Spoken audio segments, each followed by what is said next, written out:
নাম কি? নাম নাম জিজ্ঞাসা করছি। ঋতিকা। সুন্দর নাম তো, কে রাখছে? বাবা। কালকে কি দেখছিলা? জিজ্ঞাসা করছি কালকে কি দেখছিলা? কিছু দেখছিলা? এই তো ভালো মেয়ে। এরে কি? টিফিন। দেখতো কে বানাইছে? হ্যাঁ। পিঠা কে বানাইছে? মা। তোমার মাকে বললো মজা হয়েছে। ঠিক আছে, সাবধানে যাও। রাস্তায় কেউ ডিস্টার্ব করলে আমার জানাও কিন্তু, ঠিক আছে? চল। ভালো মেয়ে ভাই। ভালো মেয়ে মানে গো তোমার লাগে দূর। মা আমি গেলাম। দাঁড়া, টিফিনটা ল। সাবধানে যাইস। আজকে ক্লাসে যা অবস্থা ছিল। কেন? কিছুই বুঝিনি। ঋতিকা এদিকে আসো। কি আনছো আজকে? এই প্রতিদিন তো পিঠা খাইতে ভালো লাগে না, তোর ভালো লাগে? হ্যাঁ ভাই। শোনো, তোমার মাকে বলবা আলুর পরোটা বানাই দিতে, ঠিক আছে? আচ্ছা ঠিক আছে, যাও। আপনার নাম কি? আলতাফ। দেখেন, আপনি প্রতিদিন আমার পিছু করেন, আমার এটা খুব খারাপ লাগে। প্লিজ এটা আর করেন না, আমার বাবা জানলে আমার অনেক প্রবলেম হবে। এ নাও, প্যারা নিও না, পিছু করবো না আর। বাটিটা ভারী কেন?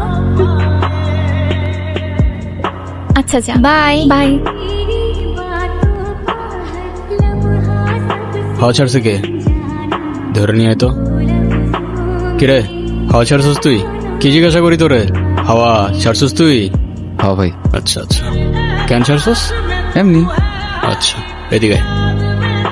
ভাই মারলেন কেন? এমনি। আর ছাড়বি না ভাই। কি ছাড়বি না? ভাই হাওয়া স্যার মনে। ঠিক আছে, যা যা যা। আচ্ছা সাব্বির, বাইক নিয়ে যা, আমি আসতেছি পরে। ভাই আমি তো বাইক চালাইতে পারি না।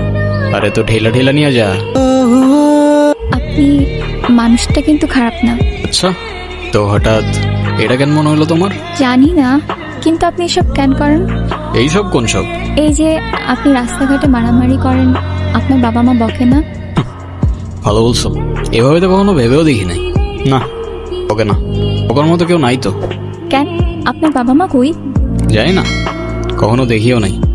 তাদের ইতিহাস আমার কাছে হিস্টোরি বইয়ের মতো, সালা মাথায় ঢোকে না। সরি। আরে তুমি কেন সরি বলতেছো? যারা ফেলে রেখে গেছে তারাই তো সরি বললো না। আচ্ছা, এই কয়েকদিন মিস করছো আমাকে? যদি বলি হ্যাঁ, তাহলে বলবো আমি আগেই জানতাম। আর যদি বলি না, তাহলে বলবো তুমি মিথ্যা বলতেছো। ওই তো সামনে আমার বাসা। আমি সাথে গেলে সমস্যা? সমস্যা না তো, আমার আব্বু দেখলে খবর আছে। আচ্ছা, সাবধানে যাও।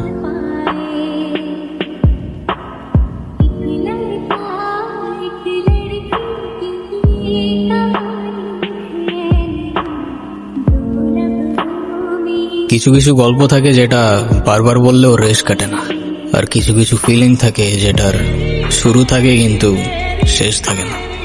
ওর আর আমার কানেকশনটাও ঠিক এরকম, ফিল করা যায় কিন্তু ফিলিং বলা যায় না। কাকা, এই নিয়ে 2 দিন আসলাম, ধৈর্যেরও কিন্তু একটা সীমা থাকে কাকা, একটু বুঝেন। একবার আসো আর 100 বার, আমার জবাব একটাই, আমার জমি আমি দেব না। দেখেন কাকা, এখানে বড় একটা ফ্যাক্টরি হবে, আর 10 জন কাজ করার সুযোগ পাবে, আপনার এলাকা উন্নত হবে। আর সেটা যদি হয়, লাভটা কার? আমার না আপনার? আমার এত বুঝাইতে আইসো না, চুল আমার এমনি এমনি পাকে নাই। হায় রে কাকা, দেখেন ভদ্রভাবে বলতেছি, কারণ আজকাল একটু ভদ্র হওয়ার চেষ্টা করতেছি, নাহলে ছেলে কিন্তু একটাও আমরা খুব ভদ্র না কাকা।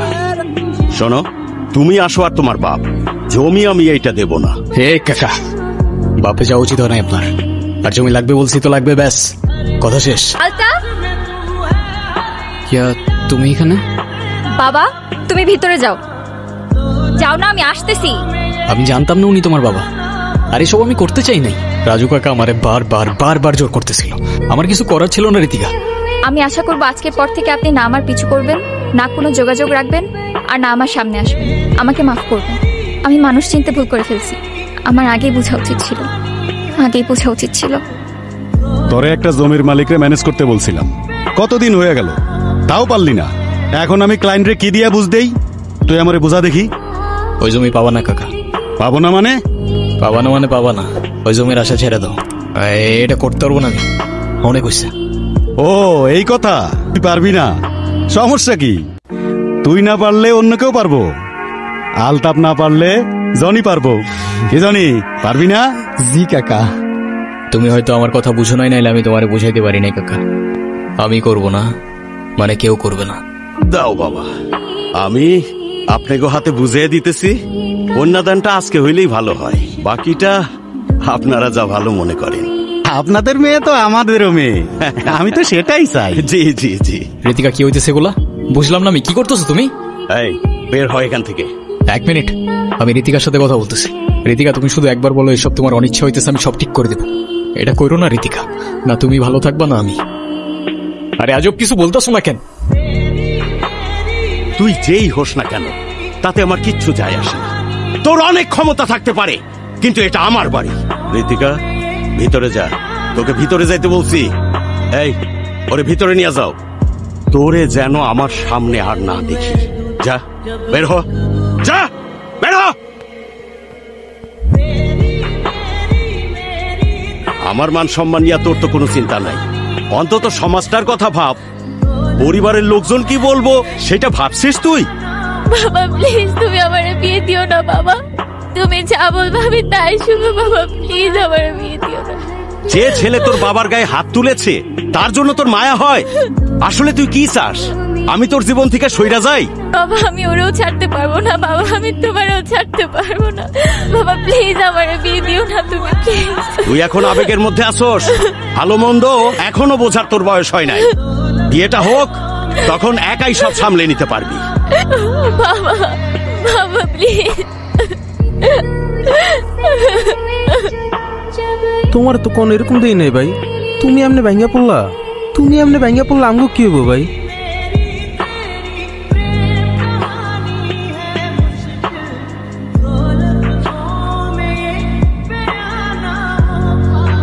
আর সবকিছু মিথ্যা হইতে পারে, কিন্তু মায়া মিথ্যা হয় না। আর এই মায়াগুলো মিথ্যা ছিল না ঋতিকা। আমি খুব ভালো করেই জানতাম তুমি আসবা, কিন্তু তুমি বিশ্বাস করবা কিনা জানি না, এসব কোনো কিছুই আমি জেনে বুঝে করি নাই। আমি এসব কথা বলতে আসি নাই। শেষবার মতো তোমাকে একবার দেখার ইচ্ছা হয়েছে, তাই আমি আসছি। আমাকে একটা কথা দিবা? শেষবারের মতো মানে? আরে চলো না, তোমার বাবার সাথে আমি কথা বলবো। তুমি শুধু একবার হ্যাঁ বলো না, সব ঠিক করে দিব আমি। চলো তুমি। আমি তোমাকে বলছি, আমার একটা কথা দিবা তুমি? আরে বলো না তুমি কি করতে হবে। কখনো কারোর মায়ের জন্য নিজেই ক্ষতি করে ফেলো না প্লিজ। আমি তোমাকেও ছাড়তে পারবো না, বাবাকেও ছাড়তে পারবো না। আমাকে না হয় তোমরাই ছেড়ে দাও।